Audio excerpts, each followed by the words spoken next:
Hi friends, welcome to Sri Channel. இன்னைக்கு நம்ம மாடி தோட்டத்துல என்ன அறுவடை பண்ண போறோம் அப்படினு பாத்தீங்கன்னா கோவக்காய் தான். இங்க பாருங்க ஆல்ரெடி நம்ம கோவக்காய் கொடி நம்ம போட்டுருந்தோம் ரீசன்ட்டா. இப்போ பாருங்க எவ்வளவு சூப்பரா வந்திருக்குன்னு. இதோட வீடியோ பாத்தீங்கன்னா நம்ம ஆல்ரெடி ஃபர்ஸ்ட் போட்டுருந்தோம். இப்போ பாத்தீங்கன்னா இன்னைக்கு அறுவடைக்கு பாருங்க இத பாருங்க கோவக்காய் எவ்வளவு சூப்பரா இருக்கு பாருங்க. பார்க்கிறதுக்கே பாருங்க எவ்வளவு நல்லா இருக்கு. எந்த கெமிக்கலுமே யூஸ் பண்ணாம. இத பாருங்க அறுவடை பண்ணோனே ஸ்டேஷன் வேணும் சாப்பிடணும் அப்படின்றான். அங்க பாருங்க. இன்னொரு விஷயம் என்ன, நீங்கள் இதை வாஷ் பண்ணாமல் கூட கொடுக்கலாம். டஸ்ட்டு தான் இருக்குமே தவிர பட் நமக்கு வந்து அந்த கெமிக்கல்லாம் இல்லாதனால அப்படியே கூட சாப்பிட்லாம், ஒன்றும் ஆகாது. இப்போ பார்த்தீங்கன்னா அறுவடை பண்ணிடலாம். ஸ்டேஷன் அதை வாஷ் பண்ணிட்டு சாப்பிடுங்க போங்க.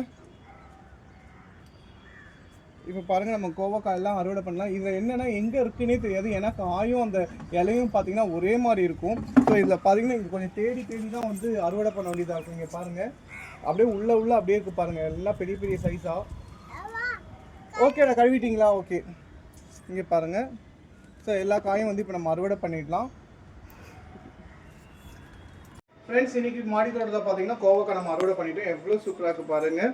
எல்லாம் பெரிய பெரிய காய் தான் பாருங்கள். நம்ம மருந்தே போடாமே எவ்வளோ பெரிய காய் பாருங்கள். ஸோ ரொம்ப ஃப்ரெஷ்ஷான கோவக்காய் பாருங்கள். ஓகே ஃப்ரெண்ட்ஸ், வேறு ஒரு அறுவடையில் பார்க்கலாம். பாய்.